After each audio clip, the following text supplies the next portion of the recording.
And good evening, everybody, and welcome to Going Nuclear, full-blown coverage of the land. I am Ethan Greenberg, and we are presented by Buzz Sports CLE. I am here alongside of my co-hosts Madison Delaney and Megan Donovan, and joining us tonight, special guest, the one and only Justin Cooper. He is at JJCoop25 on Twitter. You might know him from ESPN Cleveland. He's another famed alum from Kent State, as am I. So it's good to have him along here. And Madison Delaney, you can follow her at Mad Travels 24. You can follow Megan Donovan at Megan D44. And you can follow the show on Twitter at Going Nuclear CLE. Be sure to tell your friends to tune in, to subscribe, et cetera, et cetera. So, folks, it's been another exciting week of Cleveland sports here.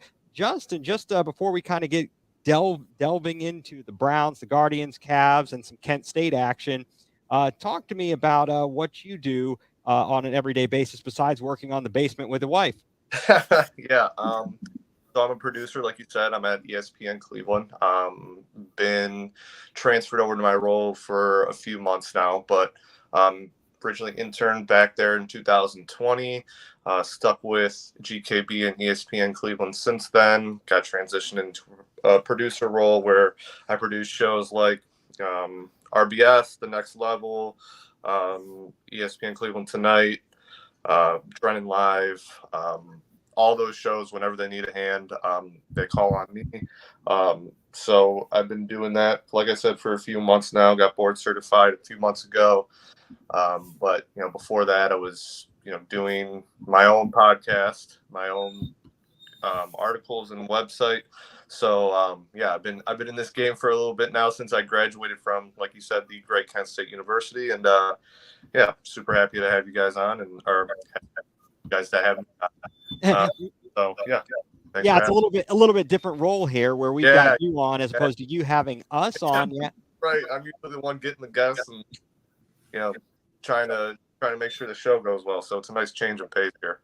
So, like, which of the shows I listen to, even though I live in Richmond, Virginia, and Madison's in North Carolina, and Megan, well, you're the only local. You're the only Ohio in there. Yep. And if you didn't know, Justin, Megan is by the last name Donovan might be related to someone who we all know in Cleveland. Oh, really? Yep. Oh, wow. The big bill to live up to, huh? Yes. So let's see. So which program do you enjoy doing most? Oh, that's put me in a corner right there. I have the host coming at my back. I mean, it's hard to choose one. They're all fun. They all bring the amount of energy that you want out of a radio show. I mean, they're all very knowledgeable about Cleveland sports, obviously covering it for so many years. But, I think that I have a good amount of fun in each of the shows. Definitely don't want to get myself in trouble here and shoot myself before I even get started. But, I mean, mainly I've been on EC and Level. Kind of had a cup of coffee in RBS already, but I think those shows have been amazing for my development, and seeing the way that Emmett hosts the show and the way that Matt hosts the show and seeing how Jordan produces, Nick Pop produces. I think it's a really cool change of pace to kind of see the guys interact with fans, how they run their show. It truly is one thing about being in this industry. It truly is, one trying to out their own path. Hey, Justin, just a heads up. We're having a little bit of a problem. Are you guys hearing kind of an echo? A little bit. Hold on.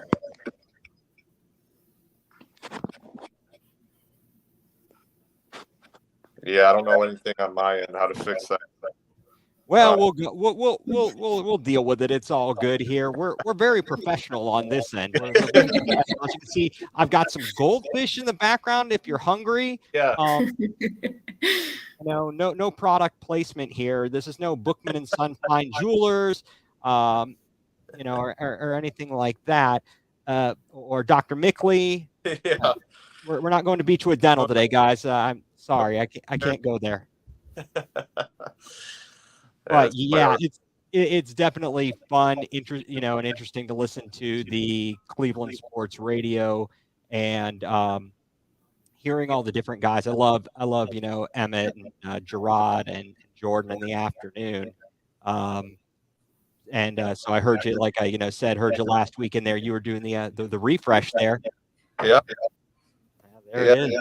Yeah, the refresh is always a fun segment to do. Kind of do your feet wet, especially out there. It's kind of something that it's small, but it's important to the way the show is structured. So something that I enjoy doing.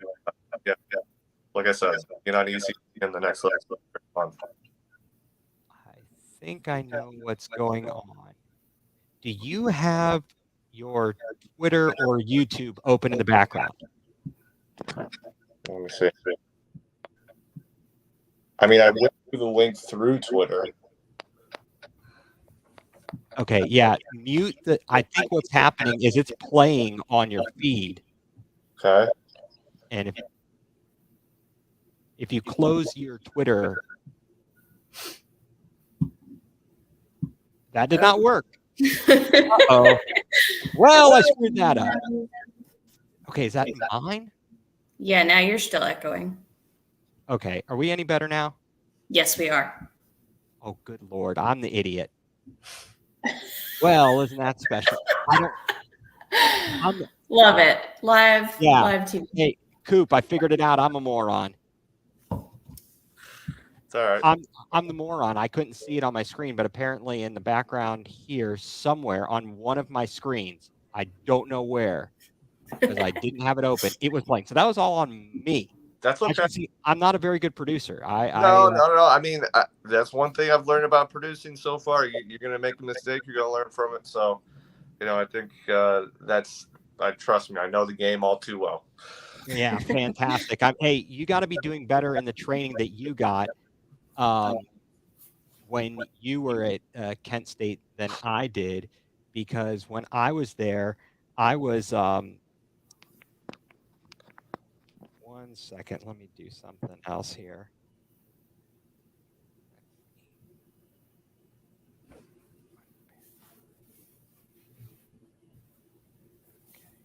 Make sure it's not coming from my phone either, which was connected to the mixer. Okay. So there we go. All right. Hopefully I have solved for all the problems here.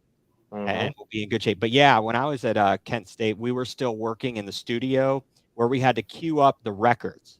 Oh, really? Yeah, when it was still in the Music and Speech Center. Yeah. Wow.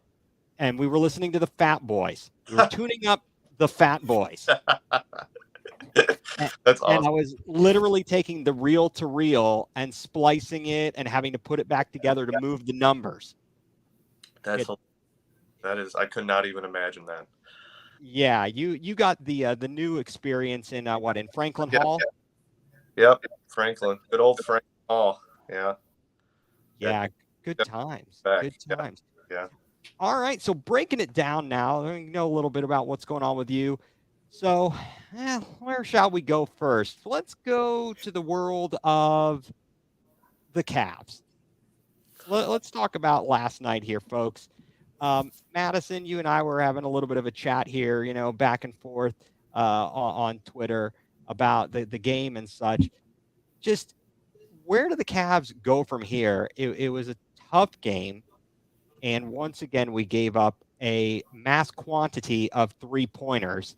So I guess the question, what are your thoughts? I mean, is this something that is just a deficiency in the defense, or was it just hot shooting once again? Yeah, I mean, maybe I'm an optimist, but I felt like a good portion of the threes were pretty well contested last night. I don't really feel like they took too many wide open looks. I know everybody's a little frustrated as they get after, but you still have to remember we're 2-1 against Boston. We've got one loss. It's only one. They had a kind of valiant comeback effort that almost worked out.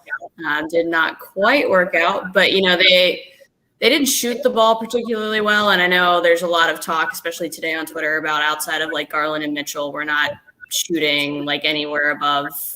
I mean, I think Okoro was the highest, so 39 maybe. which is good for him, but he's not taking a lot, to your point on Twitter earlier. So, it's the shooting is a concern, of course. I don't think there was anyone we could have gotten at the deadline, which is everybody's hot opinion. Like, we should have made a trade. We should have sent, like LeVert somewhere. And it's like, you guys rag on LeVert all the time. Who do you think we're getting back for him? So I feel good about where they're at. I know it's frustrating to lose. A 7-game series is a little bit different than a single game, and we'll get them again later this week. So hopefully it's a different result. Yeah, absolutely. It was tough, and you're watching the beginning of the game, and you're thinking, all right, we're in this thing, and then halftime hits, and then we're not in this thing. And as our friend Factory of Sadness for Life says, not contenders, only pretenders. Always appreciate that. Glad to see Factory of Sadness back on the show here. But yeah, it was definitely tough to see the way things changed after halftime. And it's like we said, disappointing, I think is a good word. Justin, what are your thoughts on the Cadavers? Going back and forth all year, I think people need to realize where we started this year at. I've been saying it on the radio the entire time. Came into this year, we knew that that corner that got to the next level. I think that a lot of people realize that we were in the playing line. Like that was rad. We didn't make the so, as far as look at this past season, that they are still. I know that people hate when we, as analysts or media, say that, but it is the fact of the matter are young. And it takes a lot of when we had LeBron, Kyrie here, we had that veteran leader, we had guys at finals. We just don't have that yet. We can't fast forward our development. Frustrating with losses like this because it shows the inconsistency that we've had to deal with all year, and it's been at the forefront of every conversation. And you look at this team on paper and you look at all the talent, and it's easy to get frustrated. I've obviously had my fair share as anyone does with the young guys trying to figure out where they stand. So I think of last night, it's not a huge deal. I love the way we fought. I love Donovan Mitchell kind of trying to take over the game there in the fourth. There wasn't a time that game where you thought that they had given up, started hucking threes or that. It seems played all the way to the end. And I think that there's some things that in the staff need to figure out. Defensively is one thing. As Madison said, I wasn't seeing any wide open threes. They were all pretty much contested. Their rotation on defense, some of the best that I've seen in that first half. They closed on shooters well. There was times where the Celtics offense kind of broke down the Cavs defense, and they were able to rotate well. And I think that that's one thing that we can look at and be very hopeful for this team is we still have a top defense in the NBA, and that is, that's something that seems to stay consistent throughout all the inconsistency with the Cavs. So I'm not too worried about last night. I think that the expectations from LeBron and Kyrie years and have kind of, brainwashed us to be like, we always got to be in that finals conversation. But like right now, it's okay not to be in that conversation. If we get there, then we get there. But it's really going to be a development year, like we all said from the beginning. And then from here, we'll take that jump. But I mean, there's plenty of things to look at. I mean, Garland is a little trigger shy sometimes when Donovan Mitchell's on the floor. That needs to be fixed. Mobley seems to, be a little bit, skittish at times, but he's starting to figure that out. So there's a lot of things that need to be fixed, but I would not worry too much about this Cavs team. Fair enough. I appreciate that. That's good in-depth analysis here of what's been going on. I mean, Megan, I know you're big into our Browns and stuff like that. Did you get a chance to watch Cavs last night on ESPN? You know what? I actually was listening to the end of the game when I went for a run last night, and hey, kudos to you. Hey, thanks. I mean, I'm just like that weird person that runs at like 9 o'clock at night. But hey, you know what? Got it done. But yeah, I was listening to it, and I mean, it's unfortunate. I kind of thought when they went on that big run there, I was like, all right, here we go. But yeah, it's a little disappointing. But again, like, I'm kind of one of those people, I'm not gonna like worry about it right now. There's still like some time, and you kind of just gotta like evaluate after, like get into the playoffs and see where they're at after that kind of a thing. Yeah, absolutely. And to Madison's point, talked about people were saying, hey, we should have picked somebody up at the trade deadline, but who was there really to pick up that would have changed the fortune right now? I guess today, and looking at it, I'm thinking that we're a year away. We're going to need to add somebody in the off season. And the good thing is we've got an owner who's willing to spend. Gilbert wants to win. I like that. But the one thing I worry about is Bickerstaff the right guy for the job?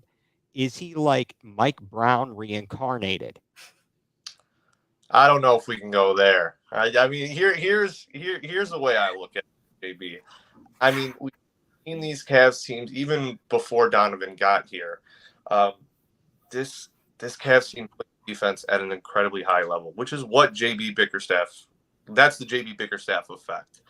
And I think if you look at it through that scope, yes, offensively we need to get better, but I don't think that it seemed like Mike Brown back in that day was kind of relying a lot on LeBron. Obviously did not have the amount of talent around LeBron, so you can't fault Mike Brown for that. But I think that JB has done a lot of good things that kind of fly under the radar this year. And, this year, I mean, if we're going to say that it was kind of a wait and see year, we got to wait and see with JB Bickerstaff too.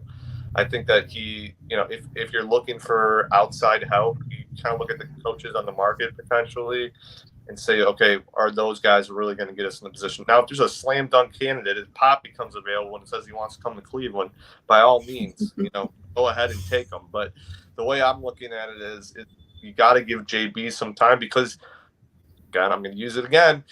He's a young coach as well. I mean, he is someone, he's been in an assistant role for a while, and he's taken on the reins from, a very tumultuous end to Tyronn Lue's tenure. So, I mean, it wasn't an easy transition for him either. So, where I'm not completely sold that JB's the answer. I do like him in terms of the way that our defense has been playing. And I think if we get our offense rolling, that is going to be the deciding factor for us. Yeah, I think so. I mean, I think that they're definitely progressing. I just worry if he's going to be the guy to get them over the top. And I don't think that the answer is going to be this season. I think there's at least, another season to go, another season to really evaluate here, see if we can add another piece or so. I think it's much like kind of evaluating Kevin Stefanski. You get the guys in place, and you have to have that all set up properly to really get an idea of what this coach is going to be able to achieve. So for JB, we'll see if he can get them over the top. They are young. You got guys, and I mentioned Mike Brown specifically because of the Cavs, but I think about in Chicago before Phil Jackson, there was Doug Collins. And Doug Collins couldn't get them over the top. And I don't know that they've drastically changed their roster between the time they got rid of Doug Collins and brought in Phil Jackson, and Phil Jackson took them to the next level. And then he goes to LA, and now granted they add Shaquille O'Neal to Kobe Bryant. That makes that's a bit helpful out there. But I think Shaq was already in town under Del Harris. And again, Phil Jackson takes them to the next level. So that's kind of where I sit back and say, okay, how much does the coach matter? And again, to go back to Cleveland Madison, I think you and I have talked about this before. And it was a little bit different circumstance when the Cavs in 2016 parted ways with David Blatt and installed Tyronn Lue as the coach. You had a situation there where the players did not prefer and did not care for David Blatt, and they were much more they were much happier to work for Tehran Lou. So that's a bit of a different situation. But again, you kind of have to wonder, and we shall find out. I guess that's the fun in all of this, is that every day is a new adventure. And at least we should all be happy that we've got teams right now that we feel are capable of winning and have the personnel that they should win. I know that obviously it leads to disappointment, but at least we got something to look forward to, as opposed to the 1-31 years. And we're not throwing flea flickers from our own end zone into triple coverage, as they like to play on RBS all the time. So that's what's going on with the Cavs. We've got a tough game against, we've got Detroit coming into town, I believe, tomorrow or Saturday. And then Monday, we've got Boston coming back in. But then we've got the 2 games against the Heat in Miami. So that could be tricky. Love. And he is not doing much. So are we really missing Kevin Love as much as we thought, other than from a sentimental point of view? Buyout market. All sentimental. It's all sentimental. It is. And apparently he was a pretty good looking guy. I mean, it wasn't that something I wasn't paying attention to, but apparently he was a pretty good looking guy. I'll leave that up to other people to decide here. Can concur. You can concur. Okay. Megan, any opinions on Kevin Love? I mean, he had good beard game. He had good beard game. Him and Kevin Stefanski, the little bit of gray, little touch of gray. Let me tell you, up from Fat Kevin Love, earlier Minnesota days. I mean, the glow up was incredible. Yeah, absolutely. It's true. It's true. Absolutely. No disrespect to Kevin Love in Minnesota days, because that guy was a next level. But I'll tell you, he dropped the weight and then lost a little bit of the game, I think, after he came to Cleveland. Exactly. It's all Kelly Olynyk, Shaggy's fault for ripping his arm out in 2015. That was crap. Yeah. That's crap. Send him back with Velma and Fred and Scooby-Doo and Scrappy-Doo. Say, get out of here, Shag. Let's go. We ain't got time for that. You and your mystery machine smoking up some doobies. We don't need any of that. Got none of that going on here. All right. So as we briefly, Megan said if she falls out, she's working on getting the camera hooked up. It's all good. So we'll keep on moving here, and we're going to turn our attention now to the Browns. We've got the combine going on, and when we're looking forward to free agency, we're looking forward to the draft, even though we don't have a first-round pick, and trying to figure out what is going to serve the team best to fill the needs and the voids that they have on this roster to get them back to the playoffs. And so I'm not sure what direction they're going to go. Did you see at the combine today that guy? Now I'm going to butcher his name here. What the guy from Northwestern, Adetomiwa Adebawori? Justin, did you see that guy's name? No. Yeah. Well, he's a defensive end from Northwestern, 282 pounds, ran a 4.4940. Big boy. Yeah. I mean, I've never been timed in the 40, and so but I highly doubt I can run a 4.4940. Sure, man. I'm not sure if you can run a 4.4. Yeah, that's going to be interesting. So Megan, got you back here. So talking about the Browns this week, saw that the ticket prices have gone up a little bit.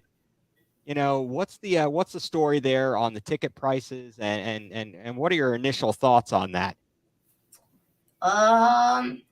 I honestly, I don't know what the deal is with the ticket prices. I mean, Matt, I don't know. The word on the street is possibly for building a new stadium, or that if that. Hot gossip. But I mean, obviously that's not fun when ticket prices go up. But what are you gonna do? Yeah, I mean, I think you get a cool jacket if you're a season ticket holder this year. So yes, absolutely. Right. Absolutely. I saw that somebody posted a picture of the Browns painter's cap at like a Goodwill for like Yeah. $5. We had one laying around in the studio for the longest time. I think I have one in like a closet over there. Mother-in-law. So That is nice. That's some good swag right there. I mean, people spending hundreds of dollars, if not thousands, by the time you get your tickets and you pay for your parking permit and you buy the overpriced soda or water or beer or whatever there. And yeah, I mean, it's still lower than most places. And so I don't mind. It's kind of like everything else around us, right? Yeah. So I'm not going to complain too much about the ticket prices, and I really don't have any room to complain because I'm not a season ticket holder. So for me, it's kind of just all conjecture here. It's all conjecture. Now, so Justin, you said now you've got a relative who's got the season tickets. no, I do not. I'm. You got to be like born into that. You got to be like. There's plenty of families that I know that have had season tickets for years. Keep it re-up. So I feel like there some of my family that have tried to like wait in line for them and they're on like a couple year wait list. So I mean, throughout all, say one thing about Cleveland fans, they're always going to show out for the Browns if they're 0-16 or 0-17, whatever the case may be. Yeah, and you talked about that, and that's something that people were arguing about online the other day about, oh, it's too cold. You need to build a dome. Oh, you need to do this. It's like when they played at Cleveland Stadium, they filled that thing to capacity when it was bitter cold, as cold as probably the game against New Orleans this past season. And it didn't matter because they were winning.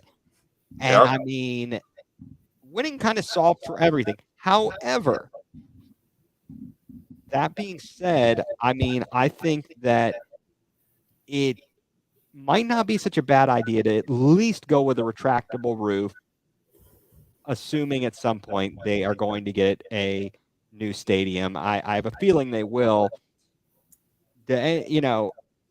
It's am I the only one who thinks that would not, or wouldn't think that'd be a good idea? I think, like, if you've been in a football game, played in a dome or one with a retractable roof, you kind of see, like, the barrier, like how it differs from other NFL stadiums. I grew up a Colts fan, been a Colts fan for a long time, so going to oil, hearing the echoes that bounce off those brick walls, it makes it sound like you can't hear yourself think. So I can only imagine if Browns fans got into a dome and started going crazy, they would by far the loudest stadium in the NFL, and no one else would be able to hold a candle to them. So I think I know that people love, in Cleveland especially, all the old heads will say, can't have a dome. You got to play outside in Cleveland. I mean, that's part of playing Cleveland. I understand all that, but at the same time, like, I think that Deshaun Watson would benefit from it. I think that this offense could fly inside the dome. You saw what Deshaun Watson was able to do in Houston. I'm not saying make or break for Deshaun Watson to be good, but it definitely not hurt him to have a dome. But, at the same time, I understand, football has always been played outside in Cleveland. It's hard to go get conditions like that. That's part of the reason why Browns fans continue to re-up their season tickets despite them being bad. Tradition is there. So when you think the AFC North, you think of the rough team, play outside. You're going to have to withstand the elements and go play them tough. So I get it both ways. I'm not advocating for a dome. I'm saying if there was a dome on that, it's the next level of craziness for any quarterback trying to listen to a hard count. Yeah, I agree there. Megan, your thoughts? I mean, what was the loudest you ever saw that stadium or experienced it? Oh, wow. I would have to say the loudest, it was probably, man, that's tough. Like an in-game loudness, I would probably say that game against the Falcons, where William Green broke the really big run. Run, William, I run. decided, yeah. That place, it was so loud. Like, and I mean, like, like we've had some games where, it's been pretty, but and I was really young then, but I just remember, I mean, like, that felt like a legit playoff game, like a home playoff game. So yeah. Yeah, I got you. Well, unfortunately, the COVID season robbed us of really Yeah. experiencing the place going bonkers, beating the Steelers in the home finale. That would have been crazy, I imagine. And even for the small number of fans that were there, they were mighty, albeit small. So we're talking about the Browns and money and a new stadium and so on and so forth. And then the other big news that comes out this week, and they've been joking about it in Cleveland media, is Jimmy Haslam becoming or buying out the minority owner of the Milwaukee Bucks. So he takes over 25% ownership of the Milwaukee Bucks. And so my question is this, or the thought that goes through my head is, how will this impact his ownership of the Browns from the perspective of how involved is he going to be on a day-to-day basis? What is his money flow going to look like to keep doing things here in Cleveland? I mean, owning the Columbus Crew is different than being a minority owner for an NBA franchise where your 25% is approximately $700-800 million. And what are your thoughts on that? I don't know. I was a little shocked by it. Just that's kind of like you got your hands in all the different baskets now, and I mean, obviously, I don't really know. I don't have that type of money, so I wouldn't be able to speak on like, hey, this is like gonna work out. But I mean, obviously, he feels like he has the correct personnel involved with the Browns right now, where perhaps they can go ahead and expand ownership. I mean, I don't know like how safe that is, because I probably shouldn't say this, but when I think of Jimmy Haslam, I automatically think about him scamming all the truckers and their rebates for money. So I don't know, but yeah. That is a fair thought. That is definitely a fair thought. But remember also, pre-Haslam, you had Lerner in the building, and Lerner, the people's criticism of him is he's more worried about his English football team. Aston Villa, right? Right. Yeah. So, I mean, good points, but we shall see. On the one hand, I think, hey, maybe if he's not in the building, he's not talking to the homeless guy on the street who's telling him to draft Johnny Manziel. Secondly, maybe if he's not in the building, they can tell, if there's somebody if there's a power struggle, right, with DePodesta per se, maybe they kind of can shut him out. I don't know. These are just things that go through my head. I really have no idea. I'll conjecture, but we shall see. I mean, I guess they've got a lot of money and a lot of money to spread around, being the Haslam Sports Group. I just hope that for what it's worth, they maintain their commitment to Cleveland, because Cleveland deserves better than what we've had. Obviously, after Art Modell, and then, I mean, Lerner obviously brought them the money in, and they got him back here. But I mean, certainly the young Lerner was not, and the name is escaping me right now, who the son was. But the point being that this city, this fan base deserves so much better. And speaking of things that hopefully get better, one of the other things that happened this week was we said goodbye to our safety. We said goodbye to John Johnson, and his high price tag, and Monty Burns talked to him. You're fired. Yes, you are. You are in fact fired. And then the person, from the weakest link called us and said, "Are the weakest link. Goodbye." Yeah, you're gone. Adios. So John Johnson gone now, and the question is, who are we going to get to replace him? Let's not worry about money. Who are we going to be able to get in to replace him? Is Bates do we have a legitimate shot at Jesse Bates? No, We're getting all shaking heads here from everybody. Okay. The price tag's way too. I just think you have way too many needs to go out and spend the majority of the money on a safety. I think that defensive tackle for Jim Schwartz is going to be a huge thing going into this offseason, whether or not they supplement with that during the draft. But it's going to be a mixture of both. So they're going to have to keep their pockets kind of open. There's plenty of good defensive tackles on the free agency market right now. Javon Hargraves, Fletcher Cox. Obviously, Daron Payne's gone, but Draymond Jones is still alive and well. So, I mean, there's going to be a lot of needs for the Browns going into this offseason.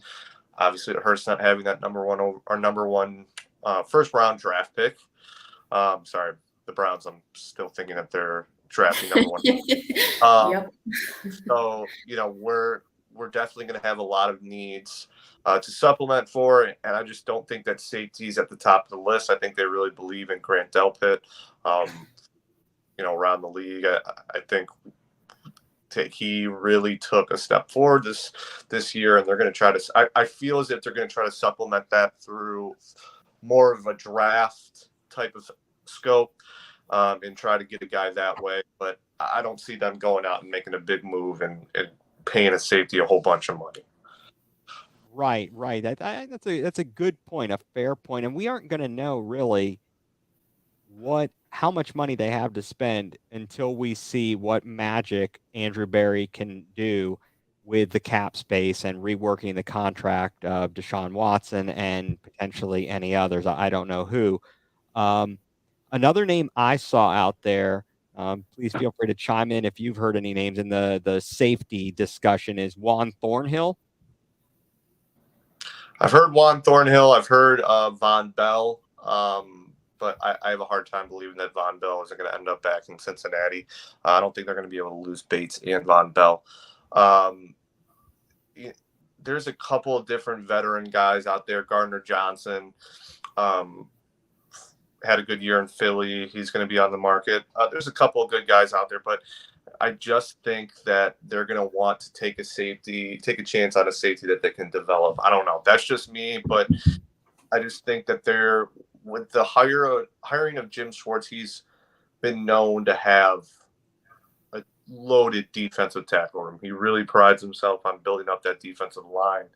And we have one of the worst ones in the NFL. And I think that, if not the worst, especially in the deep tackle room. And that's unheard of when you have a guy like Myles Garrett on the end rushing in. So they're definitely going to want to bolster that play to the strength of Garrett.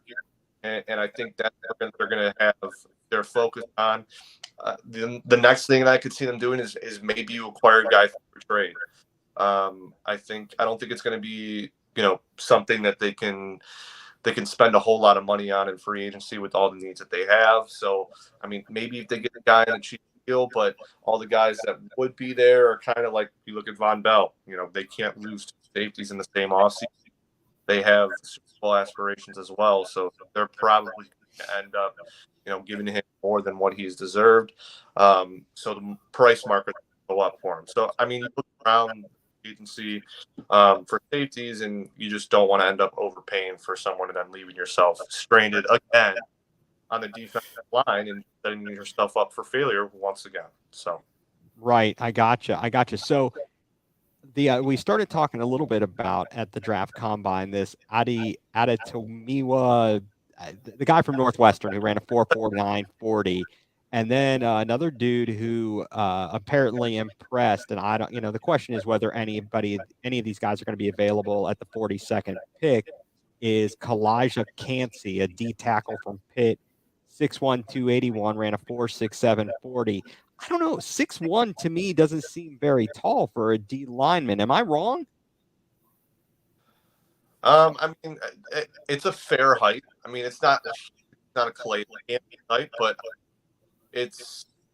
I think if you're looking at defensive tackles, we're looking at stockiness more than anything. Someone who can plug up that hole, and I think that's what the Browns were missing. I mean, they could have used Danny Shelton last year just to size and just plugging up a hole. Sure that Tyler Algier is not running for a small village. Just I think they just don't want to fill up that hole. But more than anything, I'm really high on Fletcher Cox.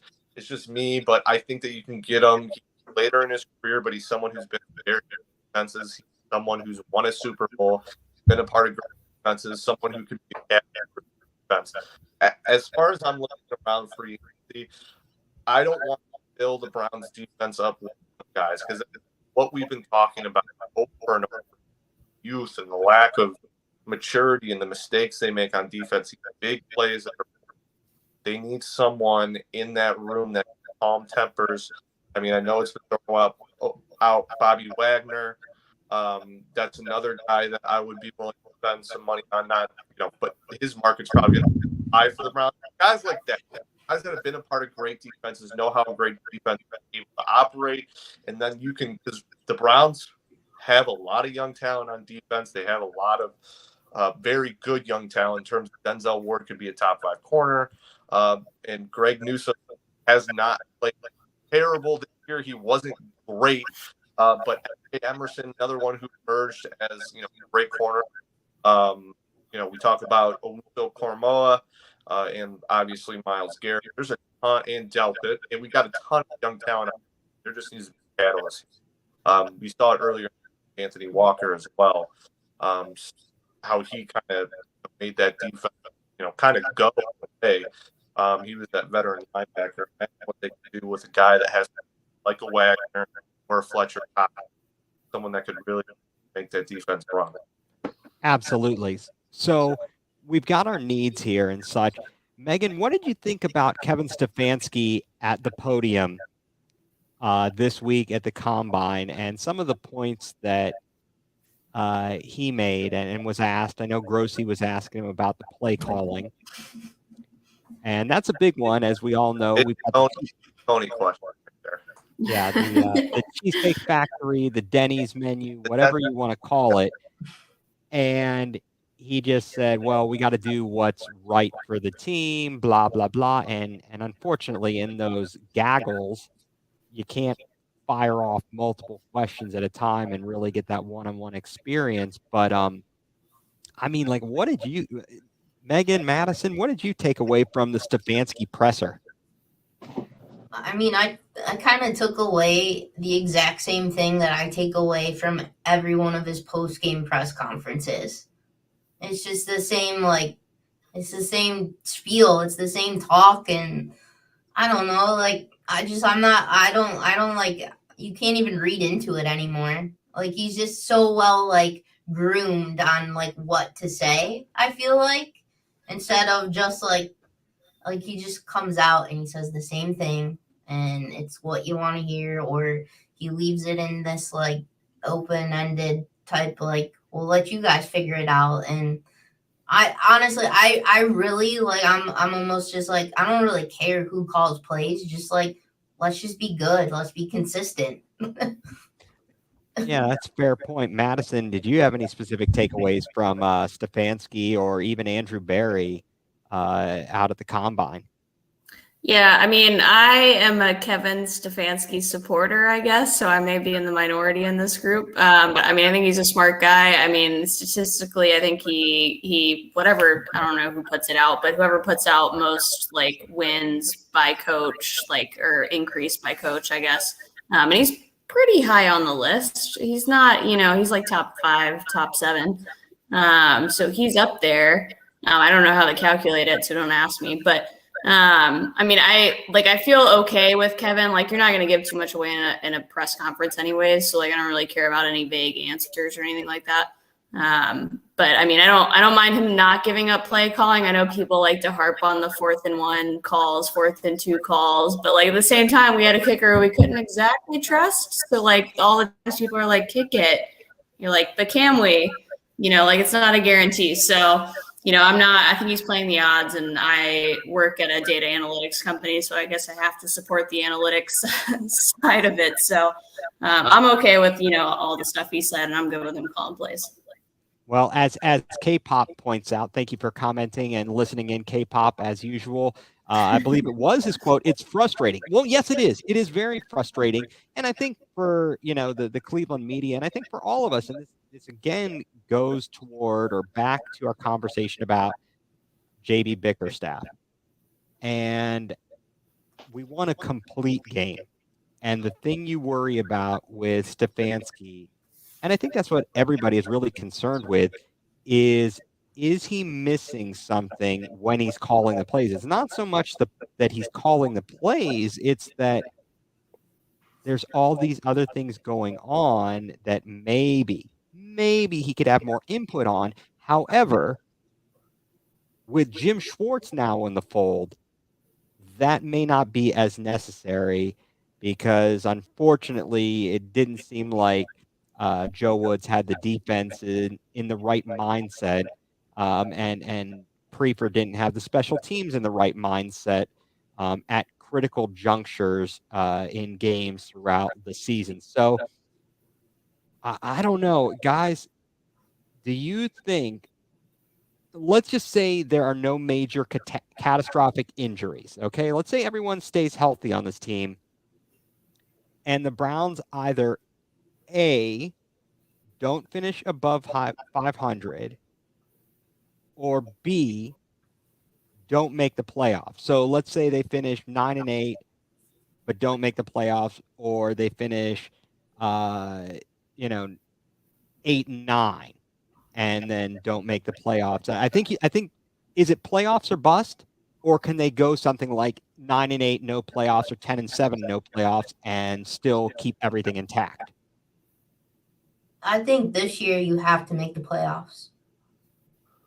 I just think, he did it. Look what he did. Look how he got us to the playoffs, and look at what we had then. So I don't know. I think this is the year you have to set that bar. And if you don't get there, then unfortunately you have to make that change. And I know like everyone hates making that complete turnover, but we've, I don't know how many chances you need. We've changed quarterbacks, we've changed defensive coordinator, you change everything beneath it. And at the end of the day, if you can't get there, then that sucks. Yeah, I agree. Justin, your thoughts on Stefanski's how warm his butt is and where we need to set our standards for the season. Well, it's very warm, and rightfully so. I'm not advocating that Stefanski should be fired right now, but I will say that we look at Stefanski and we give him so many chances because he made that playoff run. And I think that, he is a great offensive mind, to Madison's point. I think that the struggle has been where he's been able to catalyze this team. He hasn't been able to be the leader that this young locker room has needed. And I think that holding players accountable, when you think about football and having that struggle continuously, being the narrative around this Browns team, damning. That's something that is really more cause for concern than people, really get credit for. The greatest offense in the world. But if your offense isn't even listening to you, you blow a player, you blow a coverage. I think Bill Belichick has been successful for. And I get there's a lot of different ways to coach, but I think for a team that's built like we are, there needs to be kind of that fire lit up young guys, but it's unacceptable the way that we've been playing. And I think that kind of have been sipping on the plate a little bit and been told that they're the greatest ever. And I think that they need to kind of step down. That's going to come with discipline from top down, and that starts with Stefanski. I think again we have a lot of young talent on team, and it got tougher butt. Went out and got Sean Watson, despite all of the the circus around him. But you did that because you felt like the risk reward ratio was there, and that sit here and talk about not playoffs. If the Browns don't make the playoffs, Stefanski is gone, in my opinion, because it's just you can't go out and spend that type of money. You can't. I mean, you're set to be one piece away, and that one goes to Sean Watson, an all-world quarterback. So you need to make the playoffs. Sean Watson missed the playoffs. If you think he's that type of talent for him to be. And if that's the case, you have your answer in my mind. Time to move on to Stefanski. Fair enough. Fair enough. All right. So we've set our expectations here. We've obviously got lots more to go in the Browns coverage. And I just wanted to hit real quick here. I mean, well, first of all, the Guardians are the Guardians right now. Nothing too exciting, although I will say, that I am impressed and excited about the new rules, the implementation of the pitch clock. Games are going, I've seen in articles, they're going down from just over 3 hours a game to like 2 hours and 39 minutes. They're dropping more than 20 minutes a game. And that's fantastic for the average baseball fan. I'm not a person that can sit there for hours on end and watch the game unless it's the playoffs. I can sit there and watch that and wait till Oscar Gonzalez, walks us off. But during the regular season, 162 games, I can't sit through that whole thing. I love listening to Tom and Rosie, but I can only do that so long. I got to be doing other things and whatnot. And quite frankly, watching James Karinchak fiddle around on the mound, if anything will hurry him up and he's still effective, I'm fine with that, because that whole routine drives me bonkers. Absolutely drives me nuts watching him fidget on the mound. I feel like he's one of my kids, and I'm like, will you stop fidgeting around? You got Spilkus. Quit it. So, yeah, that's my thought on that. We've got big action tomorrow night. Big Maction. Kent State, Akron. You going down to the Mac Center, Megan, Justin? No, I actually got to be running in the studio. I'm actually running the live stream from our studio. So I'll have Dave Wilson and the guys mic'd up and queued up for 8:50. So you can listen in there if you're trying to listen to some action on your Friday night. Megan, you going to make the trip down, or are you going to enjoy it from the comfort of your living room or a bar?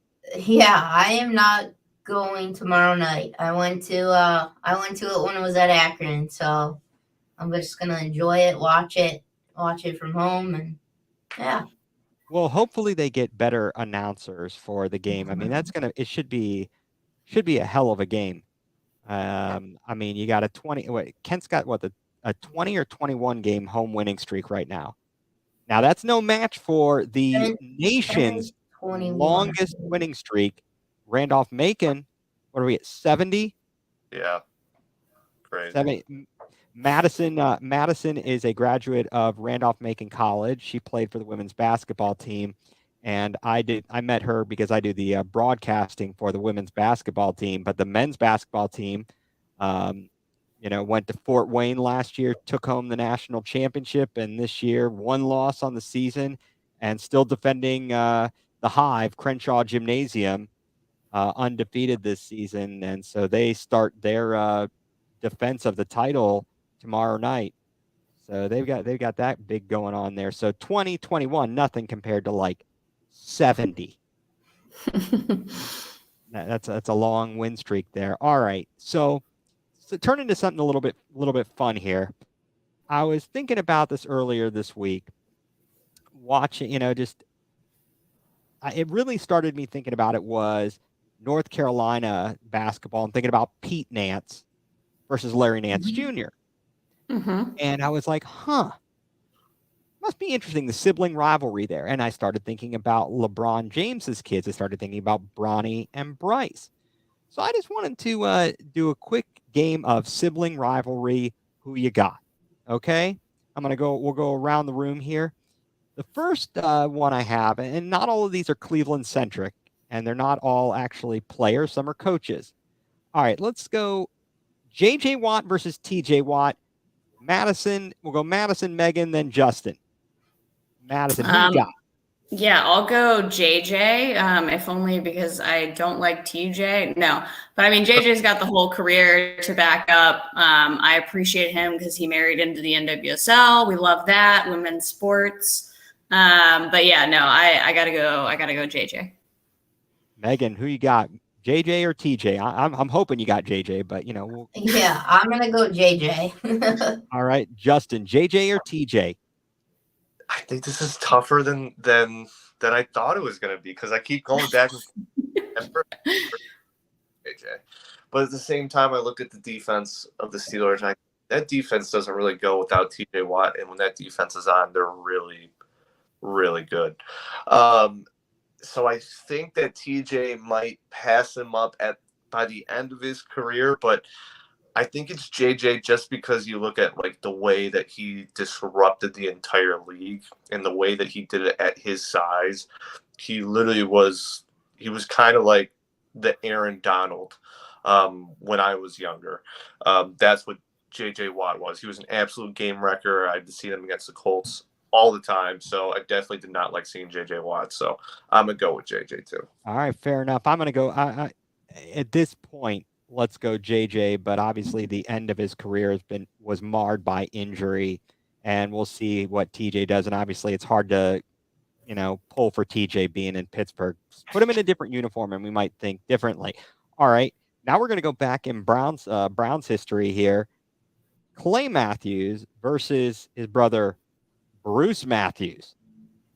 Bruce Matthews, offensive lineman, Houston Oilers. Who do we got? Yeah, Justin. Oh, go ahead, Justin. Do you even know who do you know Clay, but do you know Bruce? So which order are we going to? Is Madison first? Let's go back around the other way. Justin, why don't you go first? It's got to be a resounding Clay Matthews. All right, fair enough. Perfect. That's a good answer. We'll just stop you right there. Megan, what do you got, Clay or Bruce? I'm going Clay. Absolutely. Madison, do you want to make it a clean sweep? If you don't, yeah, we're going to have fisticuffs here. Yeah, I don't even know a Bruce Matthews, so Clay Perfect. it is. Perfect. That's perfect. We're definitely going Clay Matthews. All right. Now this one has more Cleveland flavor. We've got Bob Golick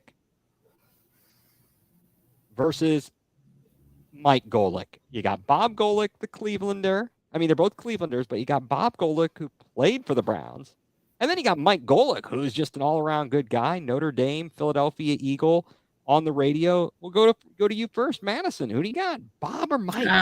Yeah, I'll go Mike just for Mike and Mike in the morning, I guess. That's fair. I like Mike too. So Madison or Megan, who you got?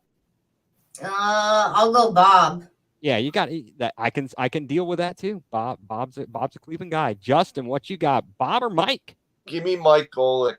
Give me Mike Golick all the way. I mean, he's one of the only ones who keeps it real nowadays. I love Mike Golick.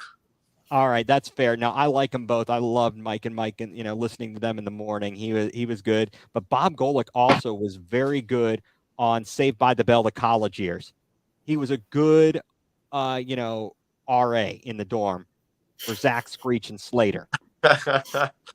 Okay, and again, I am aging myself here. All right, this has a more Cleveland flair too, a little Cleveland flair. We'll go back the other way. Madison first. Brent Price versus Mark Price. I will go Mark again because I'm sorry I don't know Brent Price. Yeah, he stinks. No, that's all right. Megan, who got? I'm going Mark Price all day. All day. Justin, don't get E. Goldie mad. I was gonna say, yeah, that's E's favorite guy. I mean, when I was an intern at ESPN Cleveland, that was probably the first thing I looked at and kind of looked around to where I was and was like, this is kind of cool that Mark Price just walked into the studio and he's just sitting with us and just chilling. That was one of the cool things. So got to give it up to my boy Mark.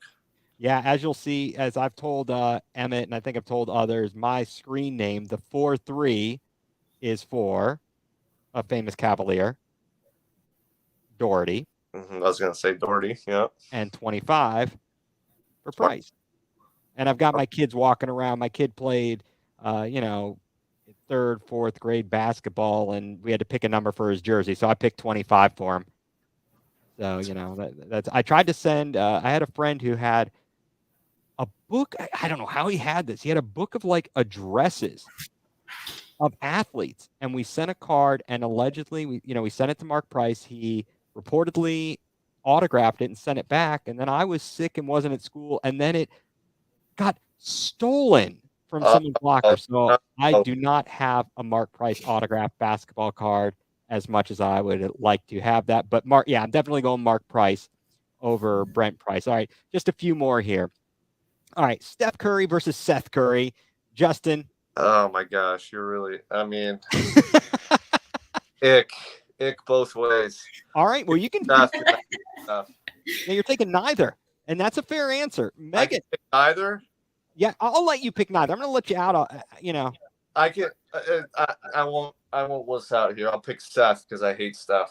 All right, fair enough. Megan, Steph or Seth? Yeah, even though I hate Steph Curry, I would probably still say Steph Curry. All right. Madison, who you got? Steph or Seth? Now, I know you've got hatred for both because Seth is a Duke guy. Steph. I do. From Golden State.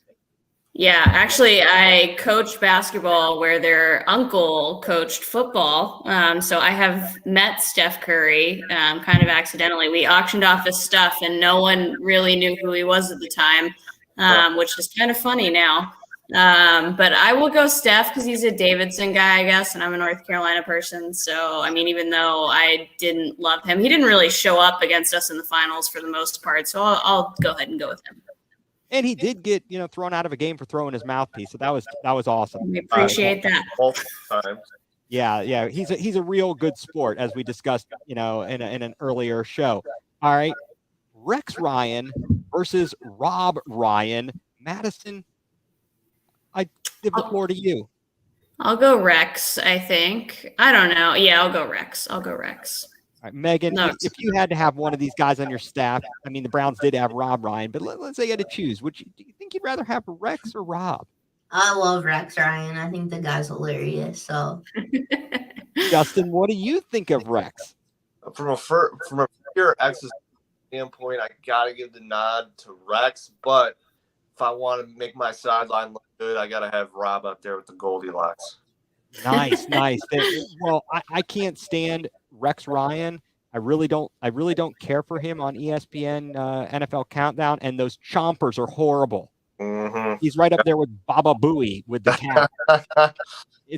And speaking of Baba Booey, Justin, don't you love how Rizzo steals the Howard Stern intro? The hey now, Yeah. hey now, hello. Goldhammer, that guy. Love that guy. We aren't going to get you in trouble there. Maybe you can get a Wendy's gift card while you're at it. Yeah.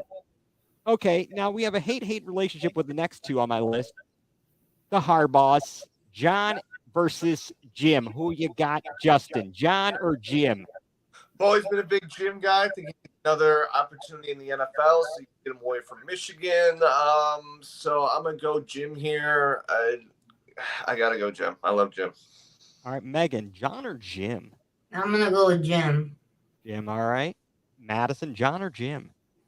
I will be an outlier and go John, although it's maybe because I love the problems Baltimore seems to be having right now. Yes, that is great. And we can thank the Haslams for creating some of those problems. Love to see Rashad part of Bateman. it. Yeah, Rashad Bateman's Bateman. got his own issue now. Yeah, maybe you should stay on the field and catch the ball. That's, kind of a good thing to do. All right, last on, and I'm going to go with John Harbaugh because I really dislike Jim Harbaugh. I think he's a great football coach, but I just I don't care for him. And when it comes down to like Harbaugh versus Tomlin, I kind of prefer John over Tomlin if I had to pick one. But Cleveland boys, Travis Kelce, Jason Kelce, Madison, who you got, Travis or Jason? That's really hard because they're both a lot of fun. I will go Travis, though, because I hope maybe he tries to finish his career in Cleveland. All right. Megan, what you got? What do you think? Travis or Jason? You want the steady offensive lineman or the guy who's got a little more flair? Yeah. Travis at tight end. I'll go Travis. Travis, all right. They're both Heights boys. You can't lose. Justin, what you got? Well, I was going to go with Travis, but then he got up and said that speech about how they said that we were going to rebuild, and I don't think anyone has ever said that they were rebuilding. So I'm sorry, Trav. I got to go with Jason here.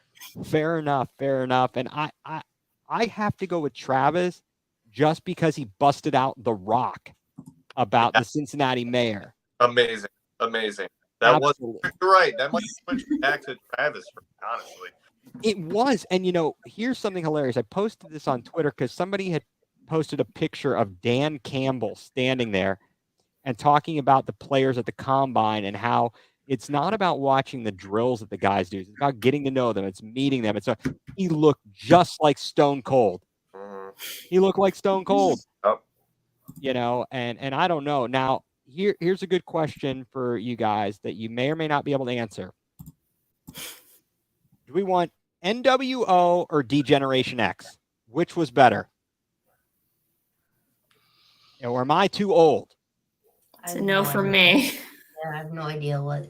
Oh, man. I'm so sorry. I'll Dang. just turn my camera off again. Nah, all right. I don't know. I was old. I was at Kent State in 97. We're watching Monday Night Raw versus Monday Nitro. NWO versus D-Generation X. Good stuff. All right. Moving on here. A segment we like to do, Justin, real quick here is yay or oy vey. And the topic today for yay or oy vey is foods you might get from a gas station or convenience store, yay or oy vey. And I'll start with Madison, and then we'll go around and come to you last.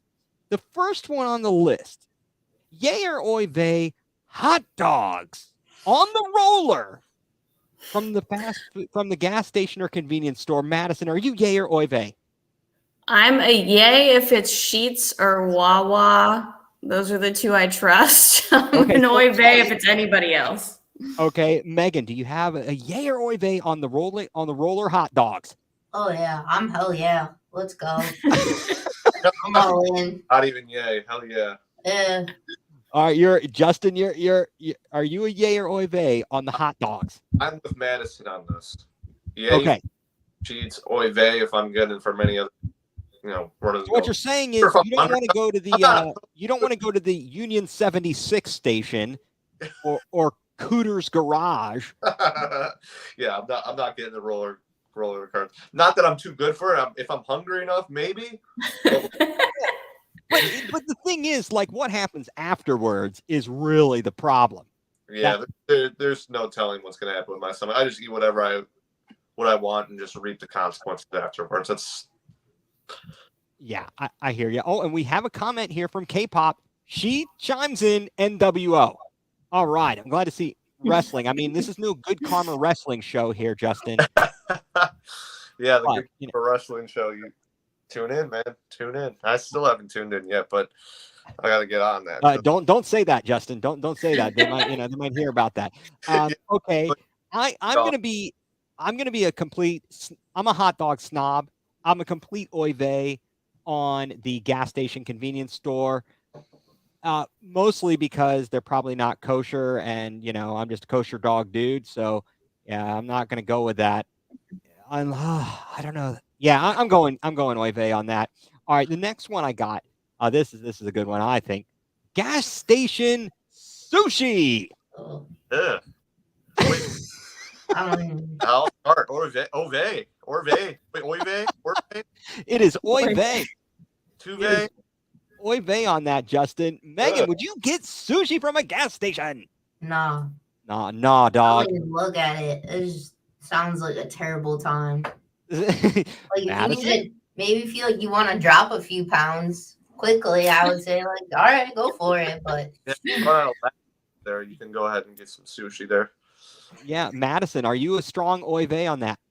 Yeah, I'm a no on sushi no matter where it comes from. It's just not my cup of tea. So definitely not from a gas station. Okay, you don't want. So what you're saying is you don't want to go to the Quickie Mart. You don't want Apu, doing curry on one side and doing and giving you a chutney squishy as well as your sushi. All right, last one on the yay or oy vey list here, and these are things that are real. And I know my friend got a sandwich at a BP station in Canton that was either egg salad or tuna salad from the gas station. Madison, we'll start with you and go around. I will again go oy vey because I eat neither of those things. And that's fair enough. Megan. Yeah, that's disgusting. I hate eggs. So I just like makes me want to gag right now. Ugh, God. Nice. Justin, would you be desperate enough? Oy vey. You're going to go oy vey. No egg salad or tuna salad. You know. I like me a homemade egg salad. Like I've done it before. It's delicious. But from a gas station, I have a hard time seeing grills back there with their egg salads. So, I'm gonna go with oy vey. All right, fair enough. Well, yeah, okay, here's the thing. I'm gonna make this There isn't a thing though. Like that's like that's it. Like there's not a thing. There should not be a thing. There's what you're saying, Megan, is there is no excuse for you to get an egg salad or tuna salad at a gas station, even if it's a wrapped up product. No way. I think I would even get sushi before an egg salad sandwich. I can't. That is a bold take. That is definitely a bold take. All right. I appreciate you taking part in our yay or oy vey segment there. And the last thing we do here, Justin, and I will let you chime in if you wish. This is my version of what grinds my gears. I'm a big Family Guy dude. I love that segment, but It's on the outside right now. What's that? Said it's literally on my TV outside right now. That is good stuff there. We do a thing on our show where we go nuclear, as the title of the show is Going Nuclear. Yep. Okay. So this is just whatever's got you going nuclear this week. I'll start with Megan, Madison, Justin, then if you've got one, and then I'll close it down with what's got me going nuclear this week. And Megan, last week it was coworkers. Last week it was coworkers. What has you going nuclear this week? Is it ticket prices? Is it Jimmy Haslam buying the Bucks? Yeah, none of that. If I had to pick something, and you don't have to, you can pass. I will. I'll play along. I'm gonna call out the people that live across the street from me because they have a really big driveway that can fit both of their cars, but they feel the need to park on my they park on my in front of my house, but in front of my driveway half the time. So I'm just what the hell, man? Learn how to park. That is a complete foul. That is a complete foul. So I'm just all right, just I don't know, scoot back a little. Yeah, that is something that I would go nuclear over. If my neighbors had their driveways and weren't parking in the driveway and then were parking in front of my house, and parking blocking or coming up upon the driveway, that would be problems. And it's all because I don't know, his girlfriend parks behind him and he doesn't he must leave early. But I'm just just pull him in. I don't know. You have to rearrange the cars. Yeah. Why do you need to park? It drives me nuts. And it's and I have a sub pump because my basement literally is underwater every day. So, the pipe is right at the end of the right where he parks. And I'm dude, you have to keep that clear because water comes back into my basement. Dude. No, I'm being dramatic, but no, man. That's I hear you. I lived in a house that had a well and the sump in Canton. Had the well, the sump pump. We had the flooded basement. So I get you there. I feel you on that. That is definitely something to go nuclear over. Yeah, I'd be right there with you. Madison, what has you going nuclear this week? Yeah, I'm gonna step up on my D3 soapbox for a second. I kind of So this was coming. yeah, it was clear that it was coming from my Twitter. And I don't even like Guilford. I'm not a fan, but they're 13th in the country in Division III, and they did not make the tournament because the NCAA feels in Division III that games and not fly them, and so they specifically organize. But regardless of all that, what I hate more than the NCAA right now is Hampden-Sydney because we hate them. And they get to host, let alone make the tournament over Guilford. And they didn't even make the final in the ODAC. So, I have problems with that. I just want the NCAA to not be greedy and, give Division III an ounce of respect, just an ounce. And then bring back the D2 and D3 national championship between the Final Four and the national championship and the D1. They used to play in the arena. Well, they played in the arena one time. And I guess they decided it was too expensive, couldn't do that, God forbid. But it was a lot of fun because when I used to go to the Final Four for the women, we would get to go to those two games in the middle on the Saturday or Sunday in between, depending on when they were playing. But I just want the NCAA to not be so greedy about things and put a little money in, where you invest. Fair enough. That's what's got you going nuclear. Justin, do you have anything that's got you going nuclear this week? Well, I'm very familiar with this segment, as you know, probably that would grind my gears on the next level. So yes, my basement. I told you guys I'm redoing my basement. It seems like every time I walk down there, there's something else, and I'm like, all right, well, I probably should fix that, and I need to fix that, and I'm looking down there. Just all house projects in general. With inflation being the way it is right now, everything's expensive. I can't pay a handyman because they're going to charge me an arm and a leg. So it's one of those things where, I keep looking down there and I'll get to that eventually. And then I look at another thing and then it's just all piling up on top of me. And I feel like my basement's never going to get done. So the perks of owning a house, definitely, it's starting to have me question whether or not I still want to have a house. Hey, look, I am a homeowner. When yard work happens, that's when I start to questioning whether I really want a house. Yeah. When there's cleaning to be done, that's when I start questioning having a house. I mean, Madison, I know you have a pet.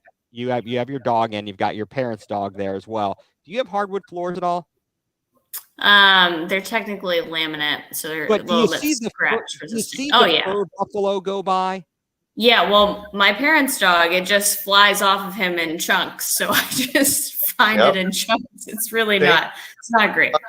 Well, he's got hair literally. He's a golden, so his hair is literally all over the place. Oh, mine too. Really? Yeah, I love golden. Cream, so he's all white. So you know better than anyone how much these dogs shed. So over here, literally, I can't sit on a pillow on my couch without getting the sniffles because of all his hair in my nose. So that is no good. Well, and Megan, you don't have. Do you have any pets?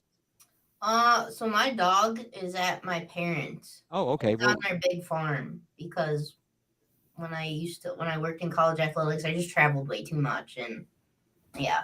So he's on a big farm there and has fun. What kind of dog is he? He is a German Shepherd Saint Bernard mix. Holy smokes, that's a big dog. Yeah, he's huge. That is definitely a big dog. Well, I don't even have dogs anymore, yet somehow between me and my kids and my wife, we managed to lose enough hair. Probably it's mostly me. It's got to be, at least I think. But that's why I wear a hat. No. We moved a piece of paper that had fallen behind the couch. My son picked it up and handed it to me, and there was just large line of dust and hair, and I'm like, what is this? Where is this coming from? Yeah. So I hear you, Justin. I hear you on that, and I do recall how we had two dogs, so I've dealt with that before. But what has me going nuclear this week is something that occurs on the regular on Facebook. It is these sad posts where they basically try to goad you into copying and pasting. If you don't do this, you probably don't care. And blah. Can I get 10 people to? No. I'm just not going to do it.